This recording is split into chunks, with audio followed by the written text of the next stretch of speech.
بسم اللہ الرحمن الرحیم نحمدہ ونصلی علی رسولہ الکریم اما بعد۔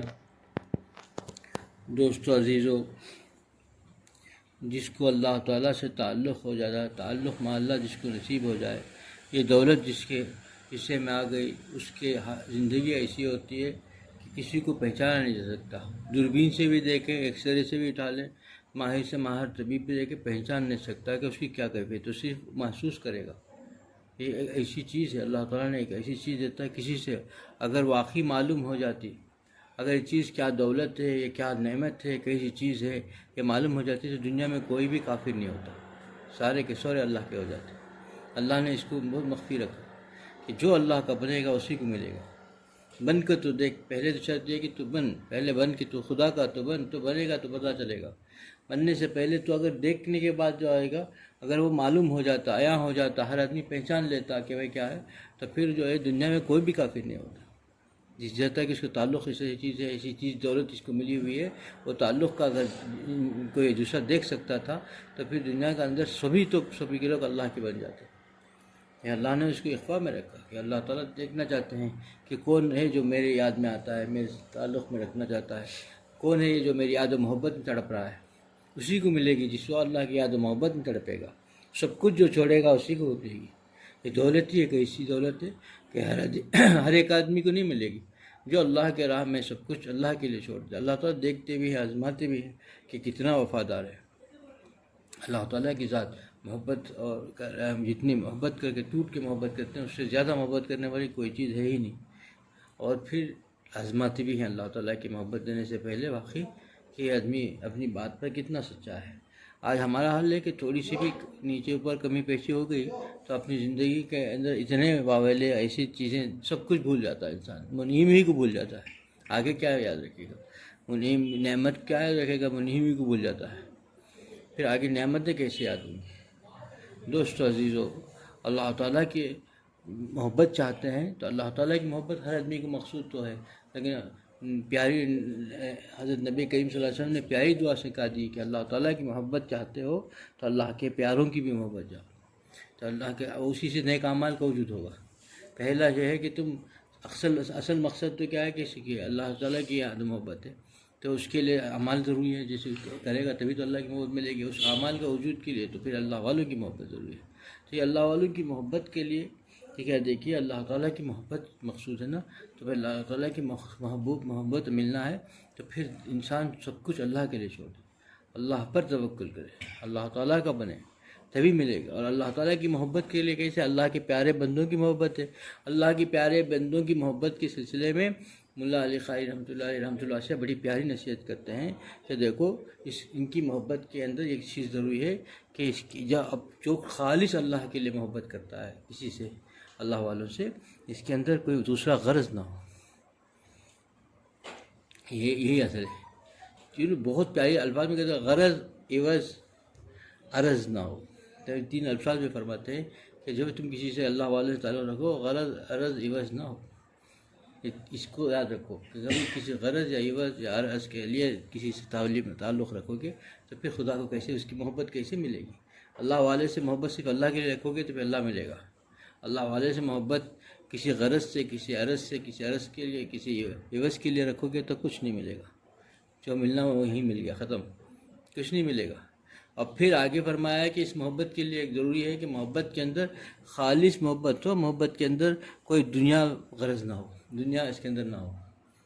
دنیا اگر ہو گئی، ایک آدمی ہے محبت تو اللہ کے ساتھ بہت اللہ والوں کے ساتھ محبت کرتا ہے، بہت سچا محبت بھی کرتا ہے، لیکن اس کے ساتھ دنیا کی محبت بھی ہے، ان سے غرض، دنیا کی غرض بھی رکھتا ہے کہ اسے دنیا کی کوئی چیز، دنیا بنانا چاہتا ہے، تو وہ ایسا معاملہ ہے کہ آدمی جو ہے یعنی ایک گھڑا پانی بھی رکھا ہوا ہے ساتھ میں، ایک خطرہ پیشاب کا بھی اس میں ملا دیا، پھر وہ محبت پاک محبت نہیں کہلا سکتی، ہو ہی نہیں سکتا۔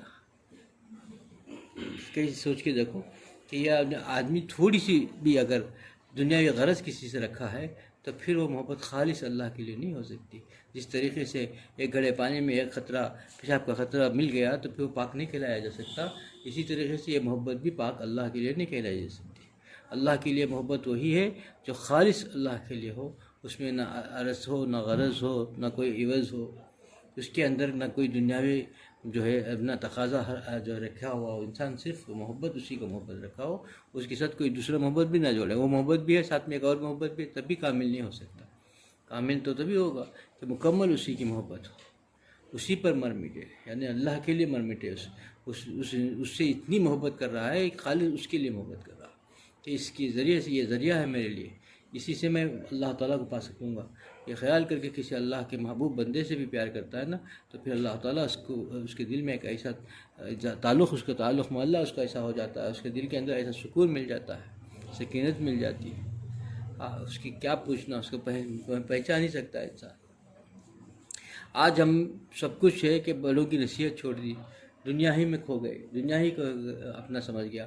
شیخ سعدی رحمۃ اللہ سے بڑی اچھی نصیحت ہے۔ اللہ والے جو ہوتے ہیں دیکھیے کہ ہر چیز سے نصیحت لیتے ہیں، دنیا میں ہمارے ساتھ بھی معاملات ہوتے ہیں، صبح سے شام تک ہمارے ساتھ بھی کیسے واقعات، معاملات، حادثات ہمارا نظروں سے گزرتے ہیں، ہم نے کوئی سبق نہیں لیتے، ہم تو دیکھ کے آ جاتے ہیں۔ ہمارا دیکھنے اور ان کے دیکھنے میں یہی فرق ہوتا ہے، ان لوگوں نے ہر کام سے سبق سیکھا، ہر چیز میں۔ خواجہ صاحب رحمۃ اللہ علیہ کو فرماتے تھے کہ دنیا میں ہر سو ہے عبرت کے نمونے، تجھ کو غافل کیا یہاں کے رنگ و بو نے۔ اے انسان، یہاں تو ہر قدم پر تجھے عبرت ہے، تو یہاں کے رنگ و گل میں ہی، رنگ روپ میں ہی ڈوبتا چلے گیا، تو اسی کو حاصل سمجھ گیا۔ شیخ سعدی رحمۃ اللہ سے فرماتے ہیں کہ میں ایک چھوٹا تھا، بہت چھوٹا تھا، جب باپ کی انگلی پکڑ کے کب چلے گا، جتنا چھوٹا ہوگا سمجھیے، بچہ کب باپ کی انگلی پکڑ کے چلنے والا، عمر کیا ہوگی، جب اتنی چھوٹی عمر ہوتی ہے جب باپ کی انگلی پکڑ کے چلتے ہیں۔ فرماتے ہیں کہ میں اتنا چھوٹا تھا کہ میں اپنی ابا کی انگلی پکڑ کے چل رہا تھا، جا رہا تھا راستے میں، تو دیکھا کہ بندر کا تماشا چل رہا تھا، تو بندر کے تماشے میں ایسا کھو گیا کہ میں باپ کی انگلی چھوڑ دیا۔ اب باپ کی انگلی چھوڑ دیا اور باپ آگے نکل گئے، اب دوست سے بات کر رہے تھے، انہوں بھی دوست کے ساتھ چل رہے تھے، وہ بھی چلے گئے، اور میں اسی میلے میں کھڑا ہو گیا اور وہ بندر کا تماشا دیکھتا رہا۔ بعد میں مجھے احساس ہوا باپ چلے گئے دور، اور میں رونے لگا، بلبلانے لگا، پریشان ہو گیا، سب کچھ نظر نہیں آیا، اس میلے میں کہیں نظر نہیں آ رہے، تو باپ بھی بہت دور تشریف لے گئے۔ بعد میں ان کو پتہ چلا کہ یہ انگلی چھوڑ کے کہیں چلے گیا، پھر وہ ڈھونڈتے آئے، یہ ان کو روتا پلاتا مل گیا۔ تو باپ نے نصیحت کی کہ دیکھو، باپ نے ان کو اسی وقت، چھوٹے شیخ سعدی رحمۃ اللہ علیہ فرماتے ہیں میرے باپ نے اس وقت مجھے تھپکی دی اور نصیحت کی کہ دیکھو، جب تم بڑوں کی اسی طریقے سے بڑوں کو چھوڑ دو گے تو پھر اسی میں کھو کے روتے رہ جاؤ گے۔ یہ لفظ تھا۔ اللہ والے دیکھیے، ایک بات ہوئی نکل گئی، ہمارے ساتھ بھی ایسے معاملات آتے ہیں۔ فرماتے ہیں کہ وہ لفظ میرے دل پہ ایسا لگا کہ آج بھی میں سوچتا ہوں کہ ساری دنیا مجھے ایک میلہ لگتی ہے، ساری دنیا مجھے ایک میلہ لگتی ہے، اور میں سارے انسان جو ہیں، یہاں کے جتنے آدمی ہیں، اسی میلے کے اندر اتنا کھوئے ہوئے ہیں، اس کھونے میں اتنے میلے کے اندر اتنا کھو گئے کہ اپنی بڑوں کی، اللہ والوں کی باتوں کو چھوڑ دیا، ٹھکرا دیا، اور اپنے اللہ والوں کی باتوں کو، ان کے نصیحتوں کو چھوڑ دیا، اور اسی میلے میں کھو گئے، اور ان کو ہاتھ بھی چھوڑ دیا، ان کا ساتھ بھی چھوڑ دیا، ان کی باتوں کو بھی چھوڑ دیا۔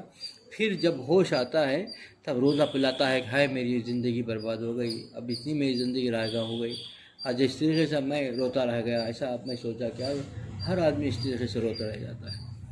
انہوں نے فرمایا کہ میں نے اس سے نصیحت کی کہ اسے سارا جو میلہ جو ہے، اسی دنیا جو ہے یہ میلے جیسی ہے، اور اس کے اندر جو کھو کے چھوڑ کے بڑوں کو چھوڑ دیتا ہے وہ ویسے ہی کھو کے روتے رہ جائے گا۔ دوستو عزیزو، یہ اللہ والوں کی جو نصیحتیں ہم کو پہنچ رہی ہیں، اللہ والوں کی جو صحبت میں اثر ہو رہی ہے، یہ ہمارا اپنا کمال نہیں، اللہ کا اپنا فضل ہے کہ ہم کو کچھ ہم پر رحم فرما کر، ہمارے نالائقوں کے باوجود، ہماری ہماری ساری کوتاہیوں کے باوجود، اللہ اپنا کرم کا، رحم کا معاملہ فرما کر کچھ باتیں دین کے ہمارے کانوں تک پہنچانے کا ذریعہ پیدا کر رہے ہیں، کیونکہ تاکہ ہمارا دل اللہ سے لگا رہے، ہم دنیا میں کھو نہ جائیں۔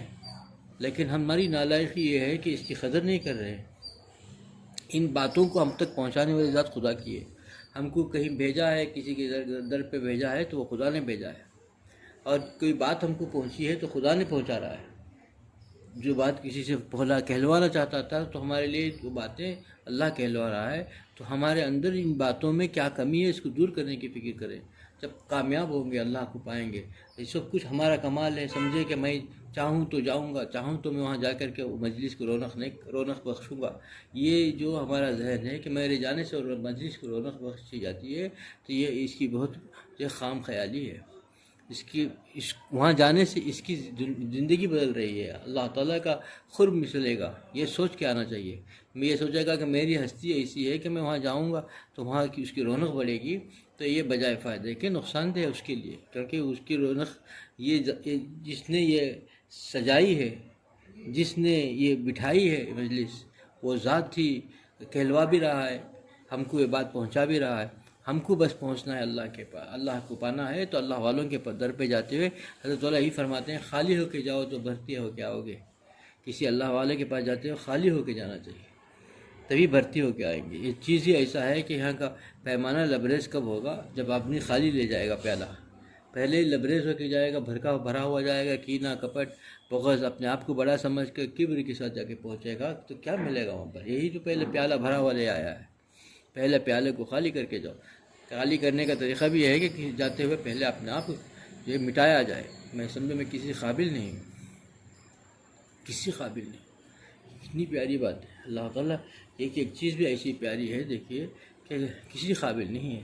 کیا آدمی سوچے کہ ایک بزرگ کا واقعہ حکیم الامت تھانوی علیہ رحمہ فرماتے ہیں کہ ایک دیکھیے یہی اللہ والوں کی بصیرت بہت اونچی ہوتی ہے۔ ایک اللہ والے تھے، ان کو ہوا کہ بھائی رات میں تہجد کا ہمیشہ تہجد کا معمول تھا، انہوں نے تہجد کا کہا کہ بھائی تہجد کو انہوں نے فرمایا کہ بہت ان کا نفس پھولنے لگا، تو انہوں نے کہا کہ ہائے یہ کیا ہوا میرا نفس پھولنے لگا؟ انہوں نے کہا کہ بھائی میرے ساری تہجد لے لو، ساری تہجد کی نماز لے لو۔ ایک آواز لگانے لگے کہ بھائی ساری تہجد کی نمازیں لے لو، اس کی عوض ایک روٹی دے دو۔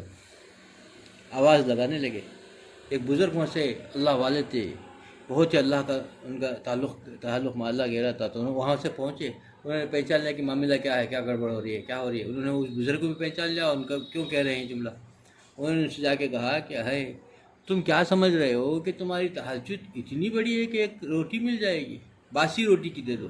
انہوں نے یہ جملہ کہا کہ ایک باسی روٹی مجھے عطا کر دو، اس باسی روٹی کے میں 40 سال کی تہجد لے لو۔ یہ اس لیے کہنا چاہتے تھے کہ میں باسی روٹی کی بھی وزنی ہے، اپنے آپ کو اتنا بتا رہے تھے، ارے تیری تہجد اپنے نفس سے مخاطب ہو کر کہنا چاہتے تھے کہ تیری تہجد جو ہے ایک باسی روٹی کے برابر بھی نہیں ہے، یہ اپنی اصلاح کرنا چاہتے تھے۔ ایک اور بزرگ سے وہاں سے گزر ہوا، انہوں نے فرمایا کہ ہے ان میاں، ارے میاں تم کیا کہہ رہے ہو؟ کیونکہ بزرگ کو پہچان لیا، کہا ان کو تنہا لے جا کر کے تم کیا کر رہے ہو؟ 40 سال کی نمازیں ایک باسی روٹی کے برابر ہو گئی، یہ کیسے ہو گئی؟ وہ تو آٹے کی ایک چٹکی کے برابر بھی نہیں ہے، تم باسی روٹی منگانے کی جرت کیسا کر رہے ہو؟ اتنی ہی ہوگی کہ ایک باسی روٹی مل جائیں گی تم کو؟ ہائے، انہوں نے چیخ مار دی، یہی نفس کا قید ہوتا ہے اس میں۔ انہوں نے کہا کہ بھائی ایک باسی روٹی، باسی ایک چٹکی جو کے بھی برابر نہیں، تم روٹی مانگنے لگے اس میں، اتنی ہمت ہو گئی، اتنی بڑی ہو گئی وہ عبادت ہے، ایک روٹی مل جائے گی اس میں۔ یہ نفس کا اصلاح ہے دوستو عزیزو، نفس ایک ایسا دھوکہ دیتا ہے انسان کو، تھوڑا بھی عبادت کرتا ہے تو نفس دھوکہ دے کر کے اس کو ایسا ذلیل کر دیتا ہے، اس سے بچ ہی نہیں سکتا۔ اگر انسان اپنے تدبیروں سے بچ سکتا تھا، انسان اپنے عقل سے بچ سکتا تھا، انسان اپنے ہوشیاری سے بچ سکتا تھا، تو کونوا مع الصادقین کا حکم اللہ تعالیٰ نہیں دیتے۔ تم سچوں کی صحبت اختیار کرو گے تو تم فلاح پاؤ گے، تم سچوں کی صحبت اختیار کرو گے تو مجھے پاؤ گے، تم سچوں کے ساتھ رہو گے تو میرے راستے پہ چلنا آسان ہو جائے گا۔ یہ کیوں کہا اللہ نے؟ جس نے ہم کو پیدا کیا، جس نے نفس کو پیدا کیا، وہ جانتا ہے سب سے بڑھ کر، ہم اور تم نہیں جان سکتے۔ اتنا بڑا دھوکے باز نفس ہے، اس کو ہم نہیں پہچان سکتے، وہی پہچانتا ہے۔ وہ جان منانے والی ذات خالق مالک یہ کہتا ہے کہ تم فلاح پانا چاہتے ہو، تم مجھے پانا چاہتے ہو، میری محبت چاہتے ہو، میرے راستے پہ چلنا چاہتے ہو، یہ راستہ آسان کرنا چاہتے ہو، تو اللہ میرے اپنے پیاروں کی صحبت اختیار کر لو، تمہارا راستہ آسان ہو جائے گا۔ میری محبت جس کے اندر میں نے اپنی محبت کا کرن نور جس پر ہے، ان سے صحبت اختیار کرو۔ اور انسان اپنے آپ پر چلنا چاہتا ہے، یہی چیز ہے کہ انسان جو ہے سب کچھ ہے کہ ہم اپنے بڑوں کی قدر نہیں کر رہے ہیں، ہم اپنی بڑوں کی باتوں پر عمل نہیں کر رہے ہیں، بڑوں کی نصیحتیں ہمارے کان میں پڑ رہی ہیں، اس پر کوئی احساس نہیں، سنتے ہیں لیکن عمل کے لیے نہیں سنتے ہیں، بس ایسے ہی وقت بٹھا کے گزار دیے، کوئی فائدہ نہیں ہوگا دوستو۔ وقت آیا چلے بھی جائے گا، اللہ تعالیٰ نے ہم کو یہ وقت عطا فرمایا ہے، یہ ایسا قیمتی وقت ہے۔ ایک آدمی نے تم کو کوئی وقت دے کر کے بیٹھ کے نصیحت کر رہا ہے، کوئی تم نصیحت سن رہے ہو، تو یہ ایسا قیمتی وقت ہے کہ اتنا قیمتی کہ پھر کبھی بھی کسی لاکھوں روپے میں بھی ایک گھڑی وقت واپس نہیں مل سکتا۔ اتنا قیمتی وقت ہم نے صرف کیا ہے کسی بات کو سننے میں، تو عمل کریں گے تو فائدے میں رہیں گے، اور پھر وقت بھی چلے گیا، ضائع کر دیا اور عمل بھی نہیں کیا، بیکار کا وقت ہو گیا تو کچھ بھی نہیں ہو گیا، ہم نے سب کچھ جو ہے تباہ کر دیا۔ یہ وقت میں کچھ تو ذکر کر لیتے تو فائدہ تھا۔ اسی لیے کسی اللہ والے کے پاس آتے ہوئے اپنے آپ کو خالی کر کے آئیں اور وہاں سے لے کے جائیں گے، یقین کے ساتھ آئیں کہ مجھے ملے گا تو پھر اللہ کے کسی یعنی جس در میں اللہ تو بھیجے گا اسی در سے مجھے ملے گا۔ اسی کے لیے اللہ والے فرماتے ہیں کہ تم کو اگر سمجھ نہیں ہے تو اللہ سے مانگو کہ اللہ جہاں میری اصلاح ہے، جہاں میری فلاح ہے، جس سے تو مل سکتا ہے، تیری محبت مل سکتی ہے، وہاں تک مجھے پہنچا دے۔ اور جب وہ پہنچا دے رہا ہے، دل کا میلان ہو جا رہا ہے، تو پھر اللہ کی طرف سے یہ سمجھ کر کے اسی سے لگا رہو، یقین کے ساتھ لگا رہے کہ اللہ تو نے بھیجا، میں نے جانا چاہتا نہیں تھا، میرا ارادہ بھی نہیں تھا، جب تو نے بھیجا ہے تو میں اسی در سے تو مل بھی جا، کسی اور کے در نہ پھٹا، کیونکہ یہ اللہ تعالیٰ کا ہے۔ اللہ جس کو چاہتا ہے، جب چاہتا ہے، اپنا جذب دے کر کے وہ قبول کر لے سکتا ہے، کیونکہ بھیجنے والی ذات اسی کی ہے۔ ہم کسی کے در پہ نہیں کہ اس نے بھیجا ہے، یہ ہے نا جب وہ چیز اس نے اپنا فضل فرما کر کے ہم کے خدمت میں اٹھا رکھ کے پہنچا رہا ہے، تو اپنا فضل پہنچا کر کے اپنے طرف بلا بھی لے گا، کہیں بھی لے گا، جذب بھی کر لے گا، اور اپنی یاد و محبت کی دولت نواز دے گا۔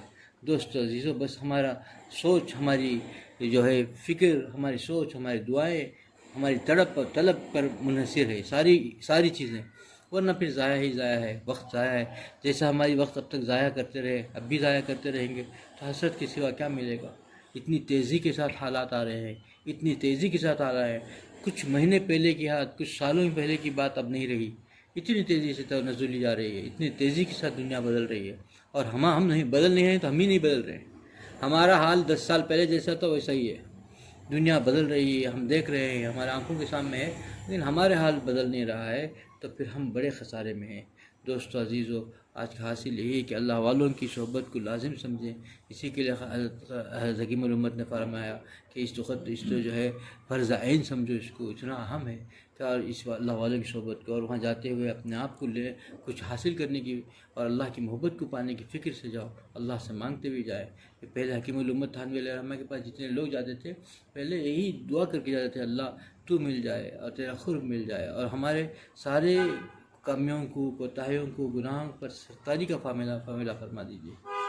جب مانگتا تھا اللہ کے بندے، اور یہاں تک لکھا ہے کہ خاص جو تھے حضرت حکیم الامت کے جتنے خواص تھے، وہ تو ہر تھوڑی دیر میں ہر دن 2 رکعت صلاۃ الحاجت پڑھ کے گرا دیتے ہیں، یا اللہ ہمارے پر ستار العیوب ہے، ہمارے عیوب پر ستاری کا معاملہ فرما، وہاں حیا نہ فرما، ان کو تکلیف نہ پہنچا، ہمارے کسی کام سے، کسی اشارتاً کنایتاً بھی ہماری طرف سے حضرت کو تکلیف نہ باعث نہ بن، کیونکہ میں تجھے پانے کے لیے جا رہا ہوں، اور تجھے پانے کے لیے جس شخص کو پکڑ رہا ہوں اسی کو تکلیف کا باعث بن جاؤں گا، تو پھر تجھے کہاں پاؤں گا؟ پھر اسی کو نہیں پایا تو تجھے کہاں پاؤں گا؟ اللہ، یہ طلب ہوتی تھی ہمارے اندر، ہے ہی نہیں یہ چیز۔ تب تک یہ طلب اور تڑپ نہ ہوگا، حاصل نہیں ہوگا۔ مقصد ہمارا ایک ہی ہے کہ خدا کو پانا ہے، باقی کوئی یہ سب چیزیں ذریعہ ہے، اصل تو مقصد خدا ہے۔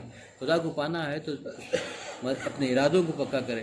اللہ مجھے بھی اس عمل کی توفیق عطا فرمائے، آپ لوگوں کو اس عمل کی توفیق عطا فرمائے۔ وآخر دعوانا الحمدللہ رب العالمین۔